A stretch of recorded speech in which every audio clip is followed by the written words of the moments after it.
दोस्तों, ये जो कहानी आज मैं आपको सुनाने वाला हूँ, ये कहानी आपकी ज़िंदगी बदलने की हिम्मत रखती है। बस शर्त यह है कि आपको इस कहानी को थोड़ा ध्यान से सुनना पड़ेगा। तो कहानी है एक हिरन की। एक बार एक हिरन जंगल में पानी की तलाश में घूम रही थी, भटक रही थी इधर से उधर। बहुत प्यास लगी थी उस हिरन को, बहुत देर से भटक रही थी पानी की तलाश में, लेकिन उसे पानी कहीं पर भी नहीं मिल रहा था। थोड़ी देर जंगल में इधर उधर और भटकने के बाद वो हिरन एक पेड़ के नीचे बैठ जाती है, एक झाड़ के नीचे बैठ जाती है। तो उतने में उसे पानी की नदी की आवाज़ सुनाई देती है। तो हिरन उस झाड़ के नीचे से उठकर फौरन वो पानी की आवाज़ की तरफ आगे बढ़ती है। तो वो जो देखती है उसके सामने एक बड़ी सी नदी। तो जैसे ही वो हिरन उस नदी को देखती है तो बहुत खुश होती है, मानो उसे डबल से कोई जिंदगी मिल गई है नई। वो फौरन दौड़ते हुए उस नदी के पास जाती है और जैसे ही पानी पीने के लिए अपना सर नदी में झुकाती है तो उसकी नज़र अपने राइट पर पड़ती है। वो जैसे ही अपने राइट में देखती है तो उसे शिकारी नजर आता है, हाथ में तीर लिए हुए, निशाना तान कर खड़ा हुआ। फिर जैसे ही उस हिरन की नज़र अपने लेफ्ट में पड़ती है तो उसे एक शेर नजर आता है झाड़ियों के पीछे।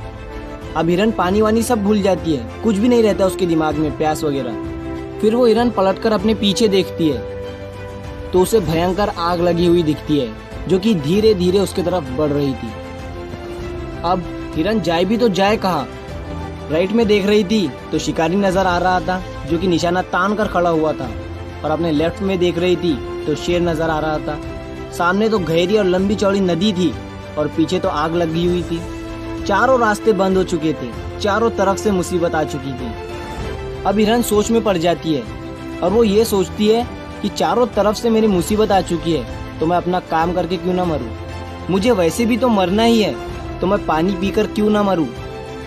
तो वो हिरन अपना पानी पीने में लग जाती है। लेकिन थोड़ी ही देर के बाद जैसे ही वो हिरन पानी पी रही थी तो उतनी ही देर में ऊपर से काले बादल छा जाते हैं और उन बादलों से बारिश होने लगती है। तो जो आग थी पीछे की लगी हुई वो पानी से बुझ जाती है और पानी के कारण शिकारी का निशाना चुक कर शेर को लग जाता है और शेर की नज़र पड़ती है सीधा शिकारी पर। तो शेर शिकारी के पीछे लग जाता है। तो जैसे ही हिरन को पता चलता है, जैसे ही हिरन पानी पीने के बाद अपना सर ऊपर उठाती है तो वो अपने राइट में देखती है, उसे शिकारी कहीं पर भी नज़र नहीं आता है। वो अपने लेफ्ट में देखती है, उसे शेर भी नज़र नहीं आता है। वो अपने पीछे मुड़कर देखती है तो जो आग थी वो बुझी हुई दिखती है। मोरल ऑफ द स्टोरी, मेरे दोस्तों, इस कहानी से हमें ये सीख मिलती है कि इंसान की ज़िंदगी में भी प्रॉब्लम आती नहीं है, और जब आती है तो चारों तरफ से आती है, जिस कारण हर इंसान डर जाता है, घबरा जाता है अपनी इन प्रॉब्लम से। तो आपको क्या करना है ऐसी सिचुएशन में? आपको नहीं डरना है और नहीं घबराना है, बस शांति से 2 मिनट के लिए सोचना है। हिरन के पास भी बहुत सारे ऑप्शन थे। हिरन भी ये सारी सिचुएशन को देखने के बाद या तो पानी में छलांग लगा सकती थी या फिर इधर उधर भाग सकती थी, लेकिन उसने शांति से सोचा और वो अपने काम पर लगी रही। वो पानी पीने आई थी और वो पानी पीने लगी। इंसान भी अपनी कामयाबी से थोड़ी ही दूरी पर रहता है, लेकिन उसे मुसीबतें दिखनी शुरू हो जाती है, घर की प्रॉब्लम, पैसों की प्रॉब्लम, जिसके कारण वो कुछ नहीं कर पाता है, घबरा जाता है, डर जाता है। लेकिन आपको ना ही घबराना है ना ही डरना है, बस आपको अपने काम पर बने रहना है।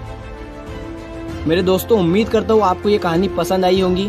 तो ये मत सोचना कि ये दुनिया क्या कहेंगी, कर गए तो एक दिन ये दुनिया तुम्हें देखेंगी।